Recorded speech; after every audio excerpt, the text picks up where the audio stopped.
Bismillah, assalamualaikum. Selamat datang kembali di Fakta Sejarah bagian ke-6, Jeritan Malam Season 2 Tumbal. Ini dia selengkapnya.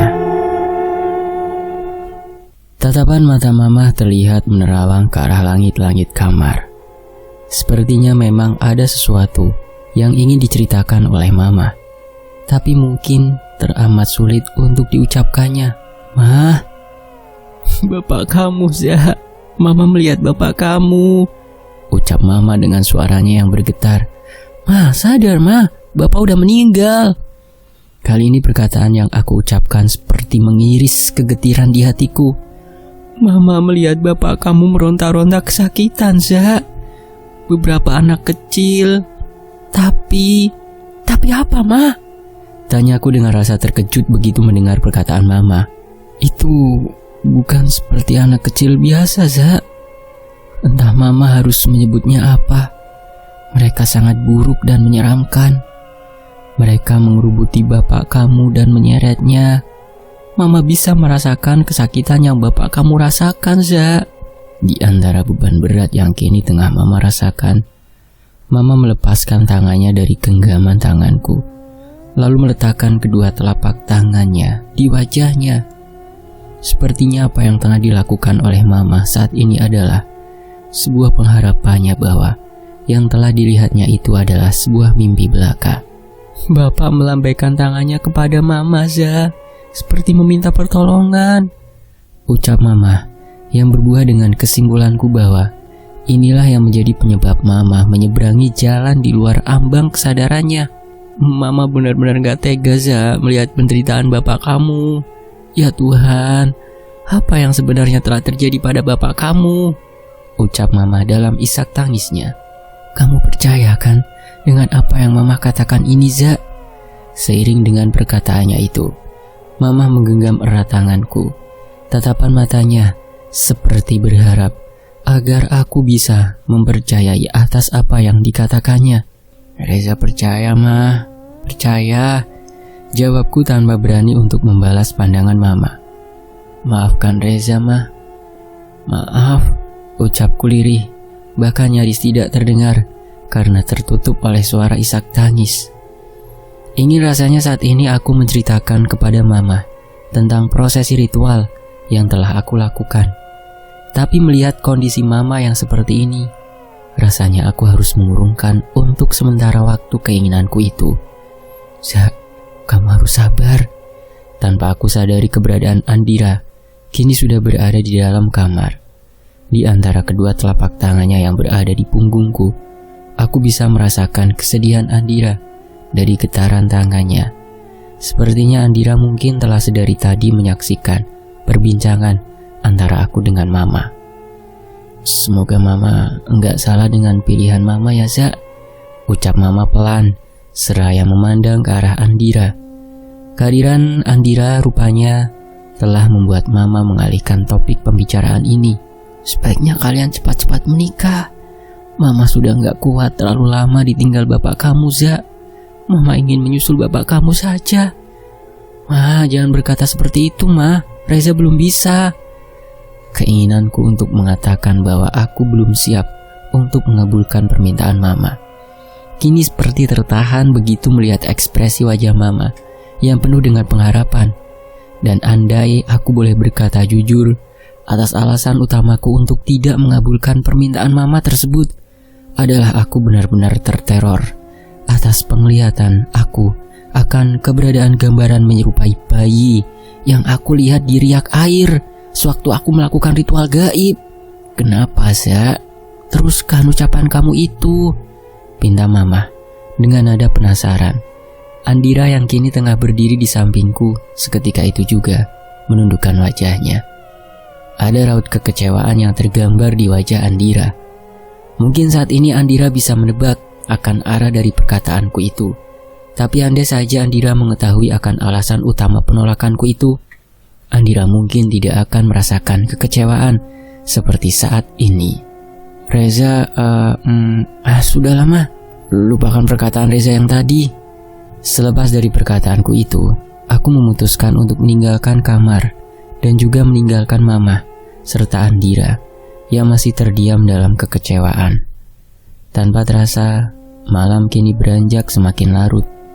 Hembusan asap rokok yang keluar dari mulutku seperti tidak bisa untuk mengusir rasa dingin yang aku rasakan malam ini.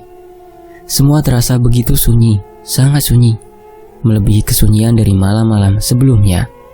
Semoga ini bukan pertanda apa-apa, gumamku dengan pandangan menyapu ke setiap sudut taman yang berada di halaman depan. Nampak beberapa bagian sudut taman yang tidak terjamah oleh penerangan, seperti menyembunyikan sesuatu di balik kegelapannya. Belum tidur, Za? Belum, Dad. Aku belum mengantuk, jawabku tanpa menoleh ke arah sumber suara.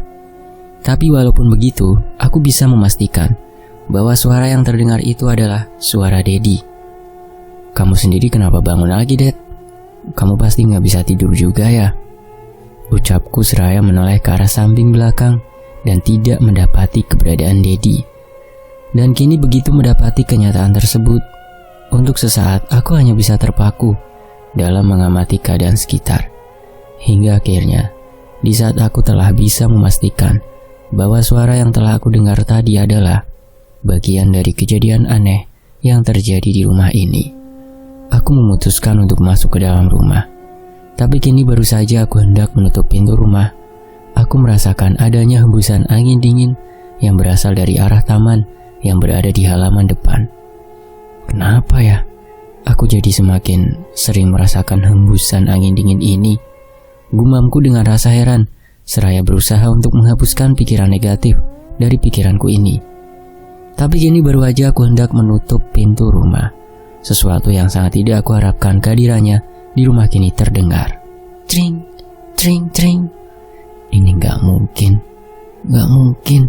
Ya Tuhan, kenapa semua imajinasi menyeramkan yang pernah aku alami di mes tua itu kini hadir di rumah ini? Ucapku dengan lirih begitu mendengar suara dencingan rantai tersebut. Ya, seiring dengan kembali terdengar suara yang memanggil namaku. Suara tersebut bisa aku pastikan bersumber dari sudut halaman rumah yang tidak terjamah oleh penerangan. Dan kini di antara hembusan angin dingin yang kembali aku rasakan, nampak rimbunan daun dari pepohonan yang berada di sudut halaman tersebut terlihat bergoyang-goyang mengikuti arah hembusan angin. Dan hal ini sepertinya telah cukup untuk membuat nyaliku ini semakin menciut. Sial, teriakku dengan rasa terkejut begitu kini aku mendapati adanya sesuatu yang menyeruak keluar dari rimbunan daun yang terselimuti oleh kegelapan. Dan aku bisa memastikan bahwa apa yang telah aku lihat saat ini adalah bentuk penampakan dari kepala manusia dengan cuntayan rambutnya yang tergerai panjang. Mendapati hal tersebut, kini secara refleks pergerakan tanganku segera bergerak untuk menutup pintu rumah. Dan di antara rasa ketakutanku yang mendalam, aku segera berjalan menjauhi pintu rumah dengan tujuan menuju ke arah kamarku. Tapi kini baru saja aku berjalan melintasi ruang tengah, aku kembali mendengar adanya suara yang menyerupai suara geraman terdengar dari arah ruang tengah. Dan entah mengapa begitu mendengar suara tersebut, pikiranku langsung teringat akan keberadaan Mama yang tengah berada di dalam kamarnya. Mama, gumamku dengan rasa khawatir akan adanya gangguan yang Mama alami, seperti apa yang tengah aku alami saat ini. Dan kini, tanpa menghiraukan lagi rasa ketakutan yang tengah aku rasakan, aku segera menuju ke kamar Mama dan mendapati keberadaan kamar Mama dalam posisi setengah terbuka. "Ma," panggilku kepada Mama seraya mendorong pintu kamar dengan cara perlahan. Seiring dengan pintu kamar yang kini telah terbuka lebar, bayanganku akan sesuatu yang menyeramkan tengah berada di dalam kamar kini sirna. Begitu aku mendapati keberadaan Mama yang tengah tertidur dengan pulasnya di atas tempat tidur. Begitu pula dengan keadaan Bi Nani yang tengah tertidur pulas di sebuah kasur lipat yang terhampar di sudut kamar. Alhamdulillah, ucapku dengan nafas lega. Sungguh, apa yang aku lihat saat ini adalah sesuatu yang memang sangat aku harapkan. Untuk sesaat lamanya, aku kini hanya bisa terdiam dengan pandangan menatap ke seluruh sudut ruangan kamar. Hingga akhirnya, di saat aku bisa memastikan bahwa memang tidak ada sesuatu yang menyeramkan di dalam kamar, aku memutuskan untuk meninggalkan kamar. Tapi kini baru saja aku hendak menutup pintu kamar, aku mendengar adanya suara rintihan yang terdengar dari arah dalam kamar Mama. Mama? Di antara rasa kekhawatiranku yang begitu besar begitu mendengar suara rintihan tersebut, aku mengurungkan keinginanku untuk menutup pintu kamar dan memilih untuk kembali membukanya. Dan di saat itulah aku merasakan bahwa suhu udara di dalam ruangan kamar terasa begitu dingin. Dan sepertinya suhu dingin yang kini hadir di dalam ruangan kamar ini telah mampu menghadirkan imajinasiku dalam memandang keberadaan lampu kamar yang terlihat semakin meredup hingga menghadirkan nuansa kamar yang terlihat mencekam. Ini pasti hanya halusinasiku aja. Ini gak nyata, ucapku seraya memejamkan mata ini. Dan seiring dengan mataku yang mulai kembali terbuka, aku kembali mendapati keberadaan lampu kamar yang terlihat semakin meredup. Dan di saat keredupan lampu kamar tersebut hampir mencapai pada titik padamnya, warna bola lampu kamar tiba-tiba berubah menjadi merah redup pada bagian tengahnya. Mendapati hal tersebut, aku segera beranjak masuk ke dalam kamar guna menghampiri Mama, karena aku khawatir bola lampu tersebut akan segera padam dan mengurung Mama dalam kegelapan. Tapi kini di saat langkah kakiku telah mendekati keberadaan Mama, entah mengapa aku seperti melihat adanya keanehan yang terjadi pada bola lampu. Dan keanehan tersebut berupa kemunculan selang kecil berwarna merah yang keluar dari bola lampu. Jika aku harus menggambarkannya dengan kata-kata, kini bola lampu yang ada di hadapanku ini laksana sebuah botol transfusi darah, yang mana arah dari selang kecil yang keluar dari bola lampu seperti mengarah ke wajah Mama.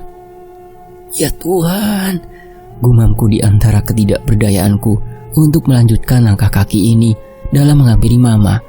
Kini yang tersisa dan menjadi harapan terakhirku adalah sebuah doa. Ya, hanya doalah yang sepertinya akan bisa menjadi mediaku untuk melawan teror ketakutan yang mereka tebarkan.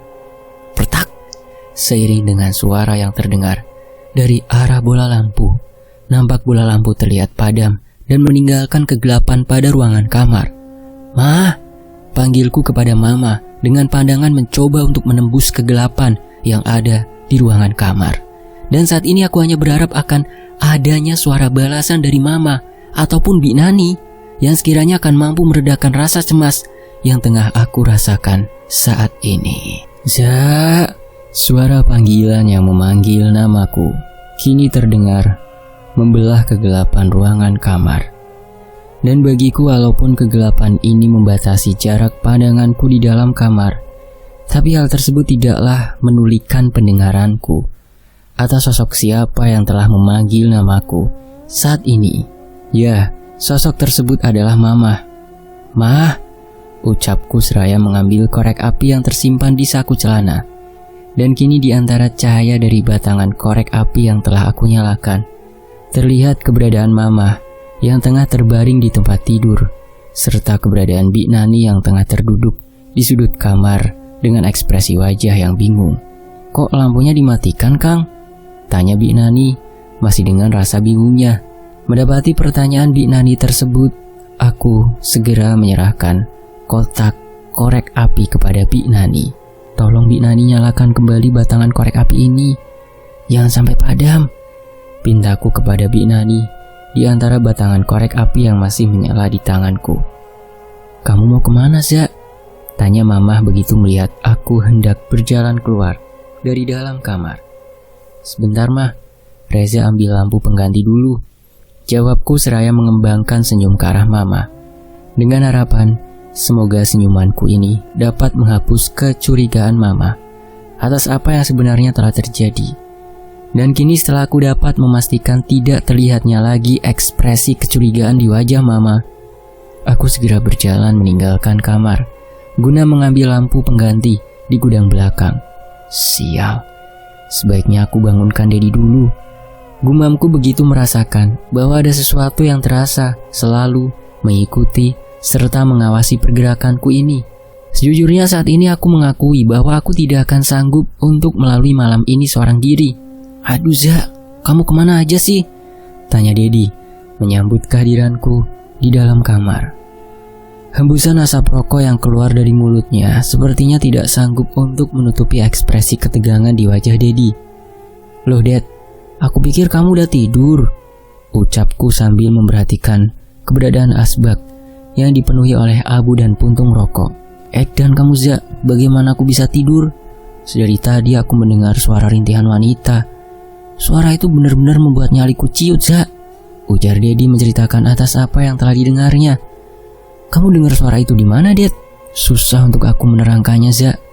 Suara rintihan wanita itu seperti muncul dari semua sudut yang ada di dalam ruangan kamar ini. Aku benar-benar terteror banget, Za, dengan suara rintihan itu, ucap Dedi sambil menyulut kembali sebatang rokok untuk menggantikan batangan rokok yang telah dimatikannya. "Kamu sendiri dari mana, Za? Nanti aja aku menceritakannya, Dad.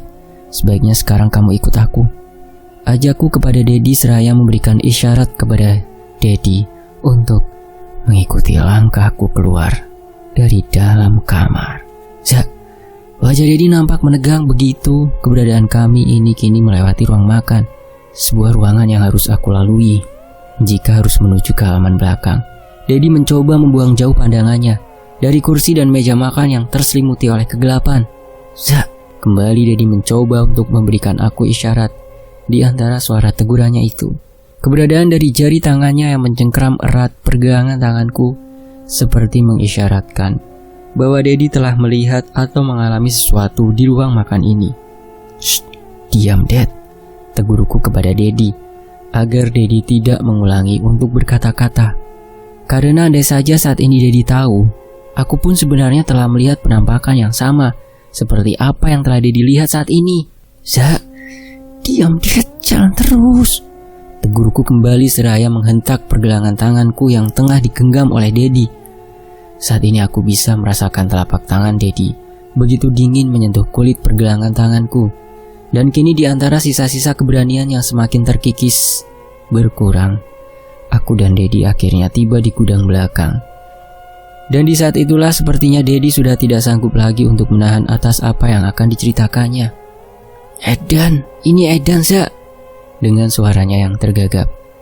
Nampak pandangan mata Dedi menatap ke arah tanganku yang hendak membuka pintu gudang. "Kamu tahu gak, Za, tadi itu aku telah melihat apa? Brengsek, bulu kuduku kok malah jadi tambah merinding."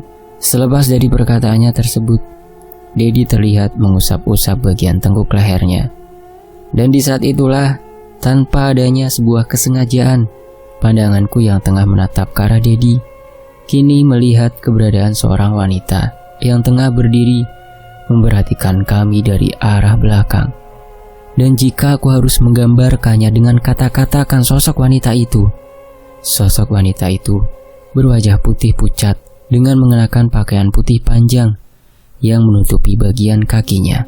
Keadaan pakaian wanita itu terlihat lusuh dan kusam, serta terdapat beberapa sobekan di beberapa bagian pakaian itu. Dan hal yang paling menyeramkan dari wanita itu adalah sorot matanya yang terlihat membelalak, seolah-olah ingin menunjukkan rasa kesakitannya. "Astaga!" teriakku begitu kini aku menyadari bahwa sosok wanita yang tengah aku lihat saat ini adalah sebuah penampakan dari makhluk gaib yang menyerupai Wulan. Dan kini begitu mendapati teriakan aku itu, ekspresi wajah Dedi yang pada awalnya terlihat tegang kini semakin menegang. "Kamu lihat apa, Za?" tanya Dedi tanpa berusaha untuk menoleh ke belakang guna memastikan atas apa yang telah aku lihat saat ini. "Cepat masuk, Dad, masuk." Selepas dari perkataanku itu, aku segera menarik tangan Dedi untuk mengajaknya masuk ke dalam gudang. Keberadaan dari ruangan gudang yang terlihat gelap kini telah membuat pergerakan tanganku ini mencari keberadaan dari saklar lampu lalu menyalakannya. Dan seketika itu jugalah sinar dari cahaya lampu menerangi ruangan gudang. "Sial kamu, Za, sebenarnya kamu lihat apa sih?" tanya Dedi dengan rasa penasaran. Tangannya terlihat menutup pintu gudang. Dan kini di antara keterdiamanku yang masih merasa takut atas sosok penampakan yang telah aku lihat itu, Dedi terlihat kembali meletakkan telapak tangannya di tengkuk lehernya. "Udah hilang belum rasa tebal di tengkuk lu itu, Dad?" jawabku balik bertanya kepada Dedi. Terlihat Dedi menggelengkan kepalanya yang berarti bahwa Dedi masih merasakan hal yang sama. Seperti apa yang telah dirasakannya tadi. Kamu sebenarnya lihat apa sih, Za? Jawab, Za. Tanya Dedi di antara pergerakanku yang kini tengah mencari lampu pengganti. Dan sebisa mungkin saat ini aku berusaha untuk tidak menunjukkan rasa takutku kepada Dedi. Za, sumpah aku takut kalau kamu seperti ini. Kamu lihat apa sebenarnya? Kembali Dedi melontarkan pertanyaannya yang belum terjawab itu. Aku lihat, jawabku dengan agak ragu untuk menjawabnya. Terlihat ekspresi wajah Dedi begitu kesal dalam respon perkataanku yang kini terhenti. Kamu lihat apa, Za? Ulan. Aku melihat ulan. Jawabku pelan seraya menghela nafas panjang. Dan entah karena sebuah kebetulan atau tidak, di saat kini aku menyebutkan nama Ulan, suhu udara di dalam gudang terasa menjadi dingin. Keberadaan dari lampu gudang yang semula terlihat terang benderang, kini perlahan mulai meredup hingga akhirnya mati. Dan di saat itulah aku seperti mendengar adanya suara yang berasal dari arah luar gudang. Sebuah suara yang menyerupai suara dencingan dari rantai yang diseret secara perlahan di lantai. Za! Suara teguran yang terucap dari mulut Dedi kini seperti mengantarkan kembali terdengarnya suara rintihan wanita yang terdengar begitu lirih, penuh dengan rasa kesakitan. Dad, mau gak mau kita harus keluar dari sini. Ucapku di antara rasa ketakutan yang kini telah hampir menguasai sebagian besar pikiranku ini. Terlihat Dedi hanya terdiam dalam respon perkataanku itu. Kamu bayangin semua ini gak nyata. Gak nyata. Ini semuanya imajinasi kita, Dad. Kamu sinting ya, Za? Semua ini nyata. Kamu itu telah melihat apa yang telah aku lihat. Kita harus keluar dari sini, Dad. Pintaku kembali, seraya berusaha untuk mengabaikan perkataan Dedi tersebut dengan menanamkan sebuah keyakinan bahwa apa yang tengah aku alami saat ini tidak lebih daripada sebuah permainan imajinasi dari orang-orang yang tengah terjajah oleh rasa ketakutannya. Aduh, Za, sumpah badanku ini terasa kaku semua. Jangankan untuk melangkah ke dalam rumah, untuk keluar dari dalam gudang gini aja aku merasa nggak sanggup, ucap Dedi dengan rasa keberputusasanya. Mendapati perkataan Dedi itu, aku kini mencoba untuk memutar otak guna keluar dari situasi ini. Andai saja saat ini aku harus terpaksa mengangkat Dedi keluar dari gudang ini, hal itu pasti akan aku lakukan. Tapi di saat aku kembali mengingat akan rasa takut yang telah menguras energi yang aku miliki ini, aku sepertinya tidak akan sanggup untuk mengangkat Dedi ke dalam rumah. Sial. Ucapku setengah memaki begitu kini menyadari bahwa aku tengah terjebak dalam situasi di mana aku tidak mempunyai jalan keluarnya. Dan kini di antara rasa panik serta rasa takut yang mulai menguasai seluruh pikiranku, aku mendengar suara dari pergerakan gagang pintu yang tengah diputar oleh seseorang dari arah luar gudang. Siapa itu, Za? Tanya Dedi tanpa melepaskan cengkraman tangannya di bahuku. Aku hanya terdiam, terpaku, tanpa mengeluarkan sepatah kata pun untuk menjawab pertanyaan Dedi tersebut. Matilah kita, Za. Diam, Dad, diam. Ucapku penuh dengan rasa kekesalan atas kepanikan Dedi yang justru semakin membuat aku tenggelam dalam rasa ketakutan. Hingga akhirnya, di antara pergerakan dari daun pintu yang mulai bergerak terbuka, aku melihat kehadiran seseorang yang diawali dengan bayangan hitamnya. Mang Iwan, teriakku penuh dengan kegembiraan. Begitu menyadari bahwa sosok yang telah membuka pintu gudang adalah Mang Iwan. Brak! Kegembiraan yang saat ini tengah aku rasakan kini berganti dengan rasa terkejut. Begitu kini aku mendengar adanya suara yang menyerupai suara benda besar yang terjatuh ke lantai. Dad, waduh Kang Reza ngapain di sini? Lah itu Kang Dedi kenapa? Tanya Mang Iwan sambil menyalakan korek api yang dibawanya. Terlihat Mang Iwan berusaha untuk menekan tombol saklar lampu yang berada di dinding gudang. Dan kini begitu mendapati usahanya tidak membuahkan hasil, dengan segera Mang Iwan menghampiri tubuh Dedi yang tergeletak di lantai gudang. Bangun, Dad, sadar, ucapku sambil menepuk-nepuk wajah Dedi. Terlihat Dedi tidak menampakkan respon sama sekali atas perlakuanku itu. Sepertinya Dedi pingsan, Mang. Ini lampu gudang kenapa bisa mati begini, Kang? Tanya Mang Iwan tanpa merespon perkataanku itu. Terlihat Mang Iwan kembali menyalakan batangan korek api untuk menggantikan batangan korek api yang telah padam. Mungkin sudah umurnya untuk mati, Mang. Sebaiknya saya ganti dulu. Hati-hati, Kang, ucap Mang Iwan begitu melihat aku yang menaiki kursi untuk mengganti lampu yang telah mati. Sebenarnya ada apa sih, Kang? Kenapa Kang Reza sama Kang Dedi bisa berada di tempat ini?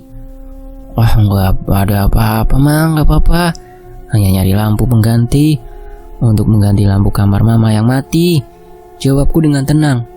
Aku mencoba memberikan keyakinan kepada Mang Iwan bahwa keadaan saat ini baik-baik saja.